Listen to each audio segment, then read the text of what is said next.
Yes hello guys. So board exam science का आ गया है और मैं लेके आया हूं आपके लिए इलेक्ट्रिसिटी का सबसे तेज वन शॉट रिवीजन। इससे तेज पूरा रिवीजन आपको कहीं नहीं मिलने वाला। So let us start. पहला जो टॉपिक है इलेक्ट्रिसिटी का दैट इज चार्ज। ईयरफोन लगा लो क्योंकि कुछ चीजें मैं बोलूंगा और कुछ इंपॉर्टेंट बातें लिखूंगा भी, तो कम से कम 2-3 बार रिकैप करना। इलेक्ट्रिसिटी पूरा खून में बहने लगेगा, ये गारंटी है मेरी आपके साथ। सो पहला टॉपिक जो हमारे को देखना है दैट इज चार्ज। जो चार्ज होता है, चार्ज को हम लोग Q से रिप्रेजेंट करते हैं। Charge is represented by letter Q। It is fundamental quantity. Fundamental quantity होती है मैटर की, ज्यादा कुछ लेना देना है नहीं गाइस, इससे क्वेश्चन नहीं निकलेगा। एक फॉर्मूला आने वाला है, वहां से थोड़ा सा समझना पड़ेगा हमारे को। It is fundamental quantity of matter. अब देखिए इसकी कुछ प्रॉपर्टीज है, चार्ज की कुछ प्रॉपर्टीज है। बेसिक प्रॉपर्टीज में लिख नहीं रहा हूं। Like charges repel each other, unlike charges attract each other. Charges are additive in nature. इसका क्या मतलब है कि अगर एक 1 कूलम का चार्ज है और एक 2 कूलम का चार्ज है, तो आप डायरेक्टली उसको क्या कर सकते हो, ऐड कर सकते हो। 1 + 2 that will be 3 Coulomb's of charge. जो तीसरी प्रॉपर्टी है ना गाइस, वो बहुत इंपॉर्टेंट है और वहीं से हमारा पहला फॉर्मूला जन्म लेगा इलेक्ट्रिसिटी का, that is quantization of charge. This property is very very important, quantization of charge. अब जब क्वांटाइजेशन ऑफ चार्ज क्या है, कोई ज्यादा लोड लेने की जरूरत नहीं है आपको।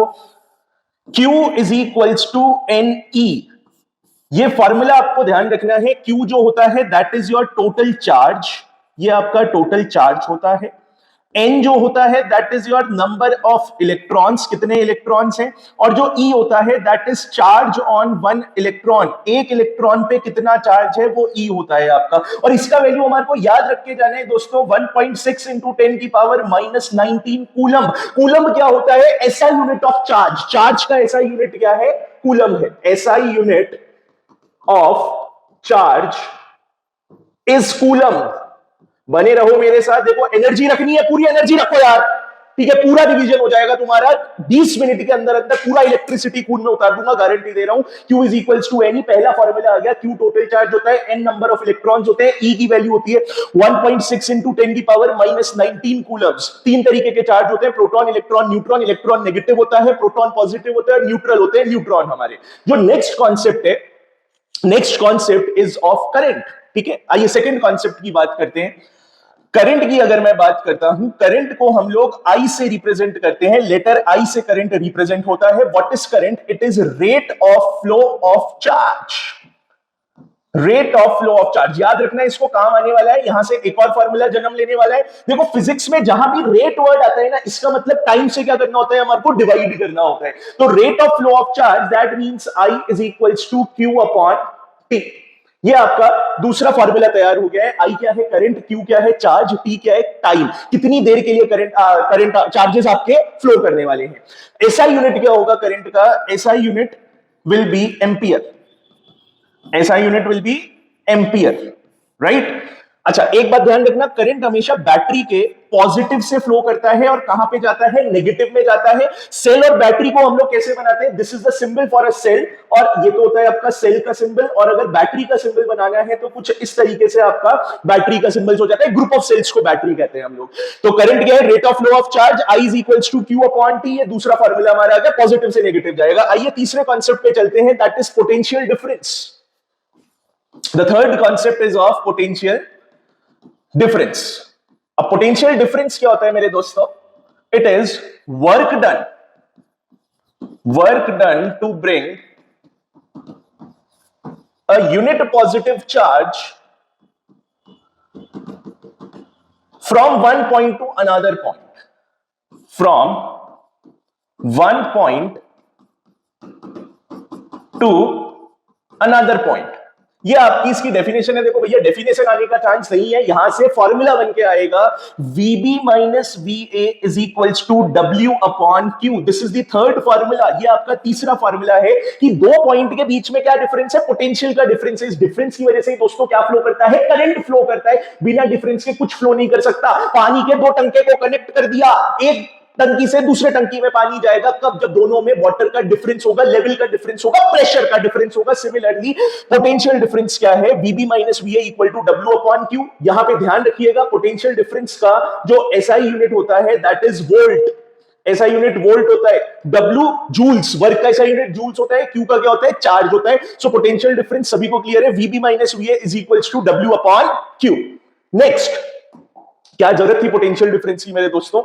जो सेल होता है ना, वो दो पॉइंट के बीच में क्या क्रिएट करता है, पोटेंशियल डिफरेंस, और उस वजह से क्या फ्लो करने लगता है, करंट फ्लो करने लगता है सर्किट के अंदर। हमारे करंट फ्लो करता है, इसलिए हमारा बल्ब जल गया, ट्यूबलाइट जल गई, जो भी आप जला रहे हो वो जल गया। अगर थोड़े टाइम बाद बैटरी डेड हो जाती है तो वो डिफरेंस क्रिएट नहीं कर पाएगा, और अगर डिफरेंस नहीं होगा ना तो फ्लो भी नहीं कर पाएगा, कुछ ध्यान रखना। Next, very very important, that is Ohm's law. बहुत इंपॉर्टेंट है मेरे दोस्तों, मैं इसका स्टेटमेंट जो है वो बोल रहा हूं, पूरा लिख नहीं रहा हूं, टाइम ज्यादा जाएगा। According to Ohm's law, current is directly proportional to potential difference. ध्यान रखिएगा, करंट जो होता है ना वो पोटेंशियल डिफरेंस के डायरेक्टली प्रोपोर्शनल होता है। मतलब जितना ज्यादा तुम पोटेंशियल डिफरेंस करोगे उतना ही ज्यादा करंट क्या करेगा, भागेगा सर्किट के अंदर। More the potential difference more will be the current, so current is directly proportional to potential difference. But mathematically मेरे दोस्तों मैं इसको क्या लिख सकता हूं, मैं मैथमेटिक्स के हिसाब से I can also write it as V proportional to I। V is proportional to I। जब जब प्रोपोर्शनैलिटी का साइन हटता है इक्वल टू आता है कांस्टेंट का जन्म होता है, दैट इज R। R क्या होता है आपका, रेजिस्टेंस ऑफ द कंडक्टर। घर की मम्मी हर काम में रुकावट डालती है, करंट के फ्लो होने में जो रुकावट डाले उसी को क्या कहेंगे, रेजिस्टेंस कहेंगे हम लोग, resistance of conductor. Now what is the SI unit? SI unit of resistance is ohm, OHM, ऐसा रिप्रेजेंट करते हैं इसको। मैं फिर एक बार ओम्स लॉ की कंप्लीट स्टेटमेंट बोल रहा हूं, आ सकता है एग्जाम के अंदर। According to Ohm's law, current is directly proportional to potential difference under same physical conditions like temperature, pressure, etcetera. Very very important point to be noted है guys, under same physical conditions like temperature, pressure, etcetera, ये लिखना बहुत ज्यादा जरूरी है। Ohm's law जो है वो हमेशा, यहां पे ध्यान दीजिएगा दोस्त, ये क्वेश्चन बनते हैं एग्जाम के अंदर। VI ग्राफ जो होता है that will be a straight line, straight line graph बनेगा V और I के बीच में हमेशा, ये हमेशा ध्यान रखेंगे आप। Next, slope of VI graph, slope of VI graph जो होता है वो आपको रेजिस्टेंस देता है। Slope of VI graph gives resistance. Guys मैं आई बटन के अंदर ग्राफ वाला एक प्रॉब्लम मेंशन कर रहा हूं क्योंकि ये फेवरेट पार्ट है CBSE का, उसको जरूर देखिएगा। स्लोप कैसे निकलता है, क्या है, ये ध्यान रखिएगा। Slope of VI graph resistance देगा हमारे को। नेक्स्ट, अगर मैं आपसे कहूं कि ओम्स लॉ कहां फेल करता है, तो Ohm's law will fail when temperature is not constant और pressure is not constant. Devices जो ओम्स लॉ को फॉलो करते हैं उनको हम लोग ओमिक डिवाइसेस कहते हैं, what we call ohmic devices. Semiconductors Ohm's law को फॉलो नहीं करते, ये एक ड्रॉबैक हो गया ओम्स लॉ का, ध्यान रखिएगा। वेरी वेरी इंपॉर्टेंट पॉइंट है ये, ड्रॉबैक बहुत इंपॉर्टेंट है। सेमीकंडक्टर्स जो हैं वो ओम्स लॉ को फॉलो नहीं करेंगे, ध्यान रखेंगे इस बात को आप, ठीक है। तो अभी तक क्या क्या फॉर्मूले आ गए, I is equals to Q upon T, Q is equals to NE quantisation, VB minus VA equal to W upon Q, और V equal to I, R is the Ohm's law. Next, अगर मैं fifth point पे बात करता हूं आपसे, let us talk about resistance. Resistance मैंने बोला घर की मम्मी है, रुकावट है, opposition to the flow of current. जैसे मम्मी बाहर जाने से रोकती है, मोबाइल चलाने से रोकती है ना, वही रेजिस्टेंस का काम है। Opposition to the flow of current, opposition to flow of current, that is your resistance. So अब कुछ फैक्टर्स हैं जिस पे रेजिस्टेंस डिपेंड करेगा, जैसे घर से बाहर जाना, मोबाइल चलाना, ये भी तो कुछ फैक्टर्स पे डिपेंड करता है। ज्यादा पढ़ाई करते हैं तो मम्मी कहती है जा 1 घंटा खेल या, ऐसे ही रेजिस्टेंस क्या है, कुछ चीजों पे डिपेंड करता है। वो क्या क्या फैक्टर्स हैं, ध्यान दें इसके ऊपर। फैक्टर्स, पहला फैक्टर है length of conductor, length of the conductor. मेरे दोस्तों कंडक्टर कितना लंबा है, कितना लंबा कंडक्टर है उस पर डिपेंड करेगा। So if you will increase the length, जो इलेक्ट्रॉन्स अंदर ट्रैवल कर रहे हैं ना उनके कोलिजन्स क्या होते हैं दोस्त, बढ़ जाते हैं। There will be more collisions of electrons, more collisions of electrons, electrons के ज्यादा कोलिजन होते हैं, therefore the resistance of the conductor will increase, that means resistance is directly proportional to the length। जितना ज्यादा लेंथ बढ़ाओगे उतना ही ज्यादा resistance क्या होता जाएगा दोस्तों, बढ़ता चला जाएगा। नेक्स्ट अगर मैं बात करता हूं area of cross section, area of cross section, ध्यान देना ये एरिया नहीं है, क्रॉस सेक्शनल एरिया है। बहुत बच्चे गलती करते हैं इसके अंदर, ध्यान दीजिएगा इस बात पे। What is area of cross section? देखो ये वायर है मान लो, ठीक है, वायर में करंट यहां से फ्लो करेगा ना, तुम्हें क्या दिख रहा है, सर्कल दिख रहा है ना, तो area of cross section circle होगा, पाई आर स्क्वायर लेना कभी अगर फॉर्मूला लगाओगे तो। तो यहां पे एरिया ऑफ क्रॉस सेक्शन अगर मैं बढ़ाता हूं तो कोलिजन्स ऑफ इलेक्ट्रॉन क्या हो जाते हैं, कम हो जाते हैं. The collisions will decrease, less collisions of electron, less collisions of electrons, therefore the resistance of the conductor will decrease. That means resistance is inversely proportional to area. जितना ज्यादा area उतना ज्यादा रेजिस्टेंस क्या होगा, कम हो जाएगा. अगर मैं इन दोनों इक्वेशन स्टेटमेंट्स को कंबाइन करता हूं तो R is proportional to L by A. फिर से proportionality हटेगी, R is equals to rho L upon A, where L is the length, A is the area, and जो रो निकल के आया है इसको हम लोग कहेंगे रेजिस्टिविटी या फिर स्पेसिफिक रेजिस्टेंस, दोनों आप कह सकते हैं इसको.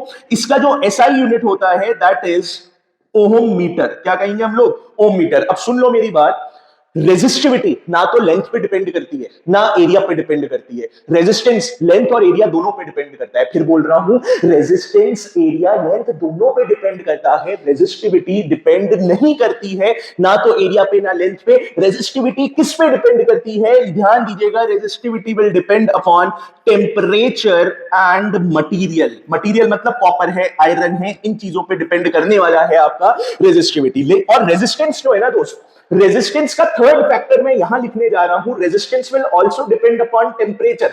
जितना ज्यादा तुम टेम्परेचर बढ़ाओगे उतना ही ज्यादा रेजिस्टेंस क्या होगा, बढ़ेगा, क्योंकि नंबर ऑफ कोलिजन्स इलेक्ट्रॉन के क्या हो जाएंगे, इंक्रीज हो जाएंगे. एक बार एक क्वेश्चन आया, if the area of the conductor is increased what will be the effect on resistivity. तो रेजिस्टिविटी पे तो कोई चेंज नहीं आएगा, डिपेंड ही नहीं करता है रेजिस्टिविटी. तो समझ आ गया बात. आइए नेक्स्ट कॉन्सेप्ट पे मूव करते हैं हम लोग.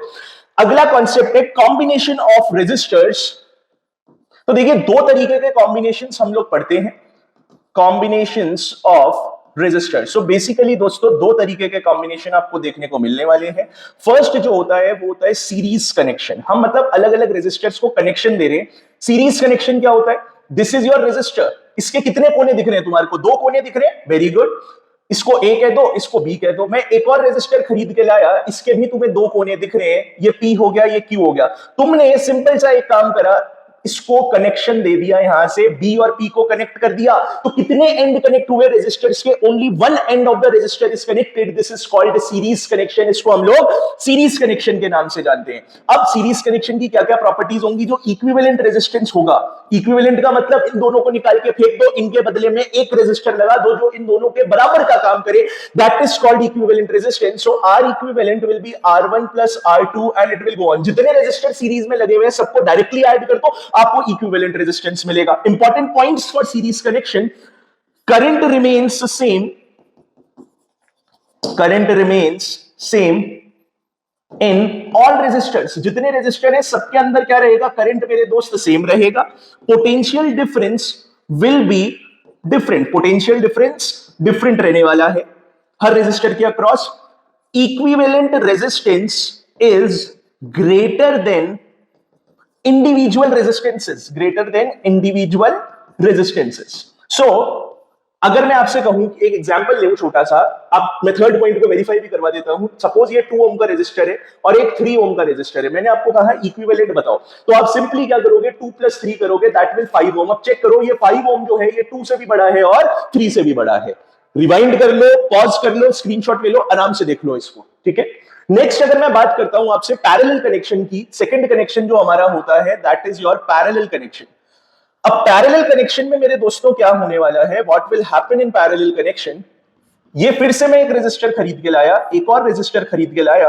अब की बार मैंने इनके दोनों एंड्स को क्या कर डाला गाइस, कनेक्ट कर डाला. पहले सीरीज के अंदर सिर्फ एक एक एंड कनेक्टेड थे, अब दोनों एंड कनेक्ट हो गए, that is called parallel connection. यहां पे मैं फिर से पॉइंट लिखता हूं, potential difference remains same in parallel. मतलब जितने रेजिस्टर है ना सबको बराबर पोटेंशियल डिफरेंस डिस्ट्रीब्यूट होएगा. मतलब अगर मैं यहां पे सपोज करो एक 6 वोल्ट की बैटरी लगाता हूं तो इसको भी 6 वोल्ट मिलेगा, इसको भी कितना मिलेगा, 6 वोल्ट मिलेगा, ठीक है. Next, current will be different, current will be different. इस पॉइंट से मेरे को एक बात ध्यान आ गई और काफी काम आएगी आपके, that is a star mark, planet mark, note point, जो भी आप कहना चाहो. जहां रेजिस्टेंस कम होगा वहां करंट ज्यादा जाएगा. जहां रेजिस्टेंस कम होगा वहां करंट जाएगी, जहां रुकावट कम उधर ज्यादा करंट भागने को जाएगा ही जाएगा। याद रखना, काम आ सकता है। Current will be different in all resistors. ठीक है, अब पैरेलल कनेक्शन जो है उसको हम हमारे घरों में लगाते हैं यार। ठीक है, क्यों लगाते हैं घरों में, बहुत बार क्वेश्चन आया हुआ है, why parallel connection is used in our households. तो उसका पॉइंट नंबर 1 है एडवांटेजेस ऑफ पैरेलल। क्या है? Every device